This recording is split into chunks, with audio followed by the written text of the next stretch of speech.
सूरज ढल चुका था।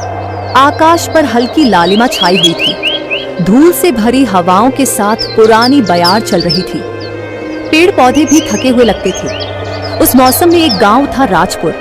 यह गांव छोटा तो था, पर उसके लोग मेहनती थे। कच्चे घर, मिट्टी की दीवारें, गोबर से लीपे आंगन और हर तरफ शांति। इसी गांव के अंतिम छोर पर एक टूटी फूटी झोपड़ी थी, जिसकी छत पर कई जगहों से तिनके निकले हुए थे। झोपड़ी के बाहर एक चाक घूम रहा था, जिस पर मिट्टी से एक दिया आकार ले रहा था। चाक को चलाने वाला था तीर सिंह कुम्हार। मिट्टी भी अब रूठने लगी है। पहले जैसी नमी नहीं रही, जैसे मेरी किस्मत भी सूख गई हो। लेकिन नहीं, हार नहीं माननी मुझे। सुनो जी, बच्चा रो रहा है। दोपहर से कुछ खाया नहीं उसने। घर में कुछ खाने के लिए है? अरे गौरी, बस ये 10 दिए बन जाएं, तो शाम तक बाजार में बेचकर कुछ दाल चावल ले आऊंगा। कह दो बेटे से, बाबू चांद लाएगा। हर रोज यही बात कहता है तू, और हर रात भूख पेट में जलती है। गौरी की आवाज में थकावट थी। वर्षों की गरीबी ने उसके चेहरे की रौनक छीन ली थी, पर उसकी आंखों में आज भी अपने पति के लिए भरोसा था। तीर सिंह ने आखिरी दिया चाक से उठाया और बड़े प्रेम से उसे सूखने के लिए एक लकड़ी के पटरे पर रख दिया। तुम सब मेरे बेटे की रोटी हो। कोई एक बिक गया तो एक समय का जीवन बचेगा। इतनी बात बोलकर तीर सिंह ने फिर अपनी पुरानी फटी चप्पल पहनी, लाठी उठाई और चल पड़ा बाजार की ओर। राजपुर गांव से बाजार कोई 3 कोस की दूरी पर था। रास्ते में कटीली झाड़ियां, उबड़ खाबड़ कच्ची राह और रास्ते भर की धूल, लेकिन तीर सिंह के पांव थमे नहीं। सड़क किनारे एक पुराना पीपल का पेड़ था। वहीं एक साधु बैठा था। ऐ कुम्हार, कहाँ चला रे? अरे साधु महाराज, प्रणाम। महाराज जी, मैं बाजार जा रहा हूँ। मिट्टी के दिए हैं, शायद कुछ बिक जाएं। तेरे हाथों में कला है। मिट्टी को जीवन देने वाला तू साधारण नहीं। आने वाला समय तुझे कुछ बड़ा सौंपेगा। बड़ा तो कुछ नहीं महाराज, 2 वक्त की रोटी मिल जाए वही काफी है। साधु कुछ बुदबुदाता है, फिर एक माला निकालकर तीर सिंह को देता है। इसे अपने पास रखना। जब तू मिट्टी से किसी को पुनर्जीवित करेगा, तब यह माला तुझे बचाएगी। तीर सिंह माला को आश्चर्य से देखता है और गठरी में रखकर आगे बढ़ जाता है। उसकी चाल अब थोड़ी तेज हो चुकी है। शायद कोई अदृश्य हाथ उसे खींच रहा है। अभी वह आधा रास्ता ही पार कर पाया था कि बारिश की कुछ बूंदें गिरने लगी। हे ईश्वर, अब ये बारिश क्यों? ये दिए तो भीग जाएंगे। झोली को अपने अंगोछे से ढकते हुए वह दौड़ता है और एक पुरानी छतरी के नीचे रुक जाता है। तभी सामने से एक रथ गुजरता है, जिस पर राजमहल की मुहर बनी होती है। और तभी रथ रुकता है। तू ही है तीर सिंह कुम्हार? हाँ, पर आपने कैसे पहचाना? राजमहल से बुलावा है। रानी सुरवली देवी ने तेरा नाम लिया है। मेरा? पर मैं तो एक साधारण कुम्हार हूँ। रानी मुझे क्यों बुलाएंगी? क्यों बुलाएंगी ये हम नहीं जानते। हुक्म है, तू रथ में बैठ और चल। और रथ में बैठ गया। बाहर बारिश तेज हो चुकी थी, लेकिन तीर सिंह के भीतर कोई नई आंच जाग रही थी। शायद भाग्य की मिट्टी अब नया आकार लेने वाली थी। शाही रथ की गति तेज थी। रथ की लकड़ी चिल्ला रही थी, पहिए गरज रहे थे और तीर सिंह का दिल धड़क रहा था। पहली बार वह इतने भव्य रथ में बैठा था। धूल भरे कपड़े, पांव में फटी चप्पलें, गठरी में मिट्टी के दिए और गले में आश्चर्य से पड़ी साधु की दीमाला। रथ जैसे जैसे आगे बढ़ता गया, वैसे वैसे रास्ते बदलते गए। धूल की जगह पत्थर की सड़कें, झोपड़ियों की जगह ऊंचे बुर्ज और गांव के शोर की जगह सन्नाटा। ये कैसा बुलावा है? रानी ने मेरा नाम क्यों लिया? क्या ये कोई भूल है? राजकक्ष में चल, रानी प्रतीक्षा कर रही है। तीर सिंह धीरे धीरे महल के गलियारों से गुजरा। दीवारों पर रंगीन भित्ति चित्र, छत से झूलते दीपक, गूंजते हुए पदचापों की आवाज और हर कोने में मौन पहरा। आखिरकार वह उस कक्ष में पहुंचा जहां रानी सुरवली देवी एक विशाल सिंहासन पर बैठी थी।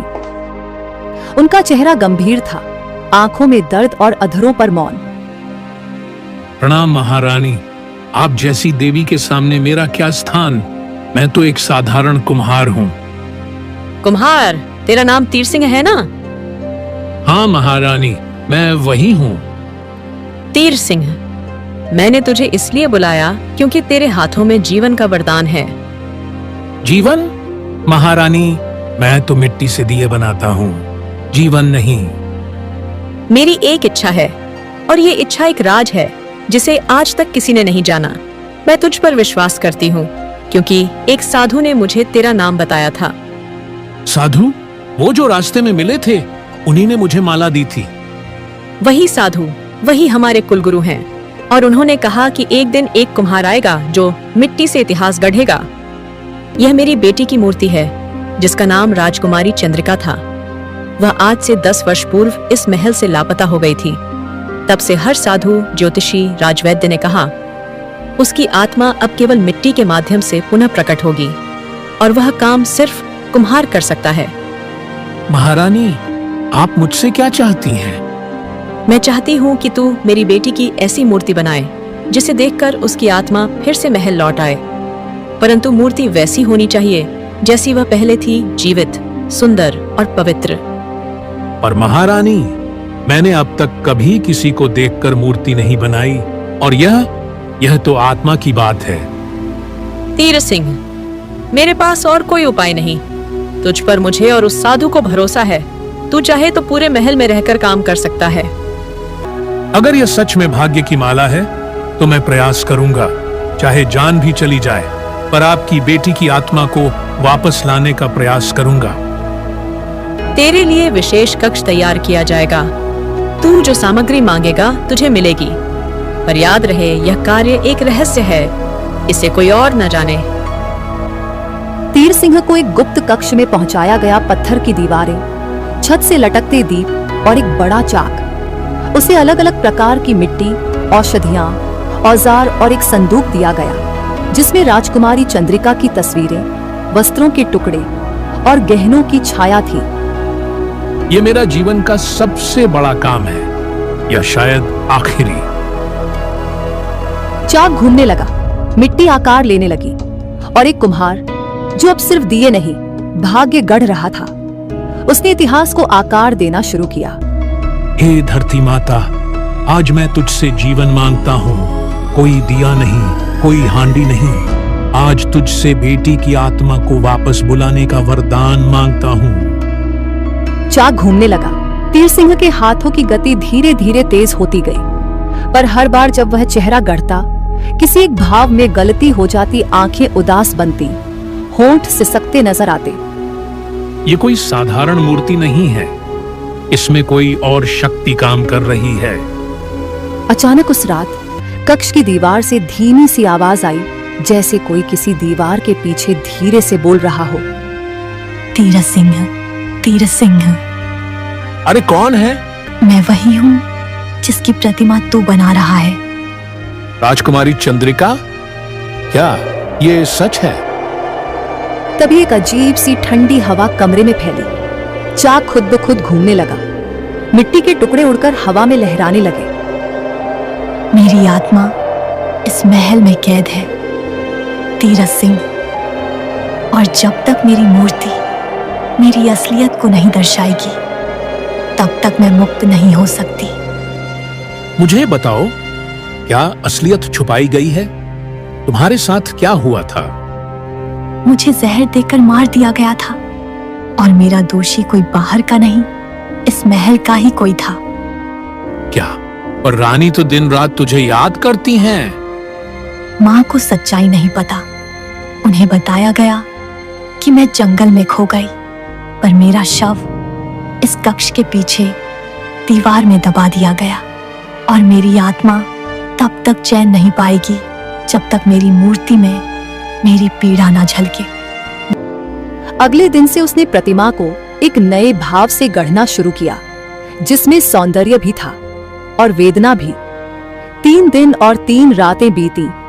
हर रात आत्मा तीर सिंह का मार्गदर्शन करती। मूर्ति धीरे धीरे पूर्णता की ओर बढ़ी। और फिर चौथे दिन महल में हलचल हुई। तीर सिंह ने घोषणा की, महारानी, मूर्ति तैयार है, पर यह सिर्फ मूर्ति नहीं, एक सत्य है। सत्य? जब मूर्ति का पर्दा हटाया गया तो महल की जनता, मंत्री, सैनिक और स्वयं रानी सन्न रह गए। मूर्ति में चंद्रिका की आंखों में आंसू, अधरों पर चुप्पी और चेहरा ऐसा जैसे किसी ने अंतिम बार सच कहने की कोशिश की हो। ये चेहरा, ये पीड़ा, ये तो वही रात थी जब वह गायब हुई थी। तभी दीवार के पीछे से एक कंपन हुआ। सबका ध्यान उस कक्ष की एक दीवार पर गया जो हल्की सी दरकने लगी। तीर सिंह ने वहां जाकर हल्के हाथों से मिट्टी के एक भाग को हटाया। वहां एक अस्थि पंजर निकला, चंद्रिका का कंकाल, गहनों और उसी वस्त्र में लिपटा हुआ। महल में सन्नाटा छा गया। मेरी बेटी, मुझसे झूठ बोला गया। कौन था वो पापी? महारानी, मुझे क्षमा करें। मैंने ही उसे जहर दिया, क्योंकि उसने मेरी बेटी के विवाह प्रस्ताव को ठुकरा दिया था। पापी, तूने सिर्फ मेरी बेटी ही नहीं मारी, तूने राज परिवार का विश्वास भी तोड़ा। उस दिन मंत्री को आजीवन कारावास हुआ और चंद्रिका की अस्थियों को पूरे सम्मान के साथ अंतिम संस्कार दिया गया। मूर्ति को महल के मुख्य कक्ष में स्थापित किया गया, जहां रानी हर दिन एक दीपक जलाती और तीर सिंह को राजकुमार की उपाधि दी गई। राजमहल के प्रांगण में पहली बार एक कुम्हार को उस सम्मान के साथ देखा गया जो आज तक सिर्फ राजपुरोहितों और राजनयिकों को ही मिला करता था। तीर सिंह को राजकुमार की उपाधि देते समय महारानी की आंखों में गर्व के आंसू थे। उन्होंने जनसभा में घोषणा की, तीर सिंह न केवल एक कुशल कारीगर है, बल्कि सत्य का अन्वेषक भी है। उसने मेरी बेटी की आत्मा को शांति दी है और सत्य को प्रकाश में लाया है। जब तक यह महल रहेगा, इसकी दीवारें तीर सिंह की निष्ठा का गुणगान करेंगी। दूसरे दिन सुबह महल के अंदर दरबार लगा हुआ था। वहीं सब लोग मौजूद थे और रानी भी। महारानी जी, एक कुम्हार को इतनी ऊंचाई देना क्या उचित है? अब लोग राज दरबार की मर्यादा पर प्रश्न उठाएंगे। जो सत्य के लिए लड़े वह राजसी है, और जो झूठ की आड़ में रहकर सत्ता को बचाना चाहे वह राजसी नहीं, दुष्ट होता है।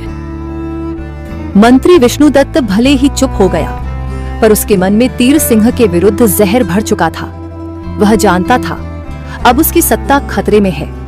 तीर सिंह अब महल के ही एक कोने में विशेष कक्ष में रहता था। वहीं उसकी मुलाकात हुई। तुम्हारी मूर्ति ने जैसे मेरी आत्मा को झकझोर दिया। ऐसा भाव, ऐसा स्पर्श, तुम कुम्हार नहीं, कलाकार हो।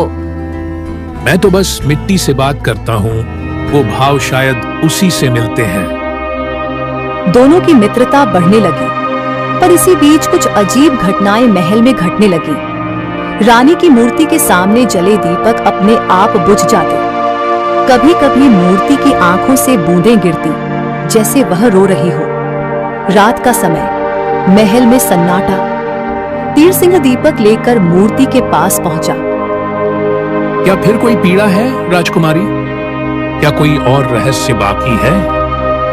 तभी मूर्ति के पास की दीवार से एक भित्ति चित्र धीरे धीरे उभरने लगा, जैसे वर्षों से छिपा कोई चित्र अब सामने आ रहा हो। उसमें दिख रहा था राजकुमारी चंद्रिका और एक जवान युवक, कोई आम आदमी नहीं बल्कि महल का ही एक सैनिक जिसका नाम था वीरेंद्र। अचानक रानी पीछे से प्रकट हुई। वह वीरेंद्र था, राजकुमारी का प्रिय। हमने जब उस संबंध को जाना तो हम डरे, समाज की मर्यादा में बंधे थे, लेकिन मेरी बेटी ने उससे विवाह का निर्णय कर लिया था। तो क्या यही कारण बना उनके अंत का? शायद मंत्री विष्णुदत्त को यह प्रेम स्वीकार नहीं था, पर अब मुझे मेरी भूल समझ में आती है। मूर्ति की आंखों से एक बूंद फिर टपकी, पर इस बार वह आंसू नहीं, मानो अक्षमा का संकेत था। लेकिन अब कहानी में आया एक और मोड़। एक दिन अचानक तीर सिंह को एक पत्र मिला बिना नाम का। उसमें लिखा था, अगर तू चाहता है कि रानी तुझ पर विश्वास बनाए रखे तो महल छोड़ दे, वरना वो रहस्य भी उजागर हो जाएगा। अब तीर सिंह को यह समझ में आ गया कि मंत्री विष्णुदत्त का खेल अभी खत्म नहीं हुआ है, पर उससे लड़ने के लिए उसे सबूत चाहिए था, और वह सबूत जुड़ा था चंद्रिका की उस आखिरी चित्रकारी से जिसे उन्होंने वीरेंद्र के साथ छुपाकर बनाया था। अब तीर सिंह को न सिर्फ अपनी प्रतिष्ठा बचानी थी, बल्कि राजकुमारी के अधूरे प्रेम की कहानी को भी पूरा करना था। तीर सिंह को अब यह स्पष्ट हो गया था कि रानी की मूर्ति के पीछे कोई ऐसा रहस्य छुपा है जो पूरे राज्य को झकझोर सकता है। राजकुमारी चंद्रिका और वीरेंद्र का प्रेम, उनके विरुद्ध रची गई साजिश और अब तीर सिंह के खिलाफ मंत्री विष्णुदत्त की चालें, यह सब किसी गहरे षड्यंत्र की ओर इशारा कर रहा था। उसने संकल्प लिया कि अब वह पीछे नहीं हटेगा। तीर सिंह, जिस चित्रकारी का तुम जिक्र कर रहे थे, वह मैंने बचपन में एक बार देखी थी। उसे महल के उत्तरी गुंबद के नीचे बने एक गुप्त तहखाने में छुपाया गया था। गुप्त तहखाना? क्या तुम जानती हो वहाँ कैसे पहुँचा जा सकता है? हाँ, लेकिन वहाँ जाना आसान नहीं। वह स्थान अब मंत्री विष्णुदत्त के नियंत्रण में है। तीर सिंह और वेदांगी ने रात के अंधेरे में योजना बनाई। दोनों चुपचाप महल के उत्तरी हिस्से में पहुंचे। एक पुरानी दीवार को दबाने से गुप्त द्वार खुला और वे सीढ़ियां उतरते चले गए। नीचे एक विशाल कक्ष था जिसमें धूल जमी पुरानी पांडुलिपियां, चित्र और मूर्तियां पड़ी थीं। तभी एक धुंधला सा चित्र दीवार पर दिखा। यही है वो चित्र। चित्र में राजकुमारी चंद्रिका और वीरेंद्र एक मंदिर में एक दूसरे को वरमाला पहना रहे थे। उनके पीछे खड़ा एक व्यक्ति तलवार उठाए दिखाई दे रहा था। वह कोई और नहीं, मंत्री विष्णुदत्त था। तीर सिंह ने उस चित्र को निकालकर रानी के समक्ष प्रस्तुत किया। रानी की आंखें यह देख रो पड़ी। अगली सुबह महल में एक विशेष सभा बुलाई गई। समस्त राज्यजन उपस्थित थे। चित्र को सबसे सामने रखा गया। यह चित्र प्रमाण है उस षड्यंत्र का जिसमें मेरी बेटी की हत्या हुई।